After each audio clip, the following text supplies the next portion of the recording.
아이가 올바르게 성장하기 위해 엄마가 챙겨줘야 할 것은 한두 가지가 아닙니다. 그중 시기를 놓치지 말아야 할 부분이 하나 있습니다. 바로 독서입니다. 이번 시간엔 독서에 관한 이야기를 들려드립니다. 첫 번째 이야기, 일대 99를 시작합니다. 부모들은 아이들이 상위 1%로 성장하길 원합니다. 한 사이트에서는 경제적으로 성공한 사람들의 공통점에 대해서 조사했습니다.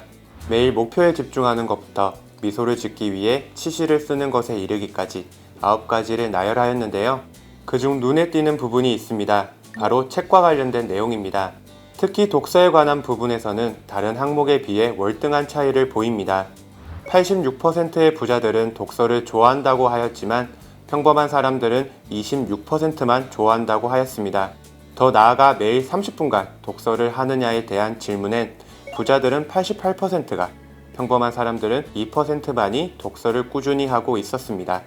단순한 수치에서도 확연히 두드러지는 차이. 이 자료를 보지 않더라도 독서가 중요하지 않다고 생각하는 사람은 아마 없을 겁니다. 아이들은 어떤 이유로 책을 읽을까요? 지식을 쌓는다, 창의성을 키워준다, 발언인성을 길러준다 라는 이유가 대부분일 겁니다. 동의는 하지만 마음에 와닿지는 않습니다. 그렇다면 이러한 사례는 어떤가요? 부모가 자녀에게 매주 30분 동안 책을 읽어준다면 $5,000의 수익이 올라간다는 연구가 있습니다. 독서는 눈에 보일 정도로 미래에 직접적인 영향을 끼치고 있습니다. 하지만 여전히 책을 읽지 않고 있습니다. 초등학생의 독서량은 2년 만에 평균적으로 3권이 줄어들었고 초등, 중등, 고등학교를 거치며 양은 더욱 감소하고 있습니다. 자신이 평가한 독서량에 대해서도 33%만이 현재 독서량에 만족하고 있습니다. 왜 책을 읽지 않을까요? 그 이유는 습관이 들지 않아서였습니다. 조금 더 자세히 보면 학업 때문에 시간이 없어서 또는 습관이 안 들어서 게임하느라 시간이 없어서가 70%에 달합니다. 아이들은 시간이 없다, 재미가 없다는 이유로 습관이 길들여 있지 않습니다.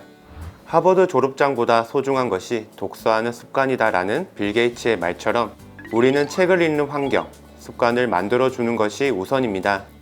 습관에 대해서 말하기 전에 우리는 독서라는 의미를 되돌아볼 필요가 있습니다. 읽을 독에 글서란 한자로 이루어진 독서는 글 또는 책 읽기라는 뜻을 담고 있습니다.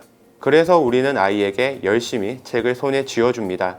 그렇지만 단순히 책만 읽어선 안 된다는 게 문제인데요.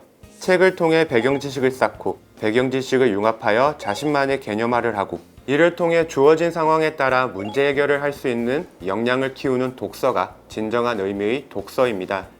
교육과정의 최종 목표라고도 할 수 있는 수능에서도 잘 드러납니다.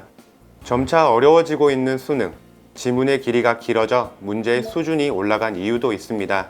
하지만 더 중요한 건 따로 있습니다. 언어 능력과 과학적 지식을 결합하여 주어진 문제를 해결하는 등 통합적 추론 능력을 요구하고 있습니다. 전체 응시생 중 18%만이 맞춘 31번 문제를 살펴보면 뉴턴이라는 지식 1과 만류 인력이라는 지식 2, 행성의 밀도 등의 지식 3이 서로 연결될 때 문제가 요구하는 바를 이해할 수 있습니다. 지식 1과 지식 2, 3이 서로 연결될 때 이를 배경 지식이라고 합니다. 다양한 지식을 얻기 위해서는 우리는 독서를 합니다. 지식 1을 얻기 위해서는 책 1을, 지식 2와 3을 위해서는 책 2와 3을 읽어야 하는데 이것을 통합독서라고 부르고 있습니다. 이러한 역량을 기르기 위해 2015 개정교육과정에서는 한 학기 한 권 읽기를 진행합니다. 방과 후 시간에 읽지 않고 수업 시간에 책 한 권을 읽습니다. 여기에서 중요한 건 앞에서 살펴본 독서의 의미처럼 읽은 내용을 토대로 대화하며 자신의 것으로 삼고 다양한 형태로 문제를 해결하는 연습을 합니다. 여기에 독서 습관을 위해 한 가지 더 고려해야 할 사항이 있습니다. 같은 책이 있더라도 수준 높은 책을 재구매하나요? 라는 질문에 상위권 대학 입학 자녀를 둔 엄마들의 88%가 그렇다고 한 반면에 일반 대학 자녀를 둔 엄마들은 절반이 채 못 미쳤습니다. 여기에서 우리는 콘텐츠의 질도 함께 따질 필요가 있다는 사실을 알 수 있습니다. 이제 우리가 독서 습관을 위해 해야 할 일을 정리해 봅시다. 첫 번째는 진단의 과정입니다. 아이의 상태를 파악하고 가지고 있는 콘텐츠의 수준을 진단하여 올바른 방향성을 제시하여야 합니다. 그리고 선정의 단계입니다. 진단의 결과를 통해 맞춤형 독서 방법을 설정해야 합니다. 마지막으론 관리입니다.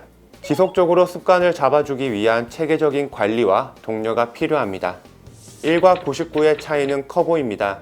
하지만 올바른 방향으로 올바른 방법을 통해 우리 아이는 점차 1이란 숫자에 가까워집니다. 다음 시간에는 3가지 유의점을 토대로 독서를 어떻게 지도해야 할지 방법에 대해 살펴보도록 하겠습니다. 감사합니다.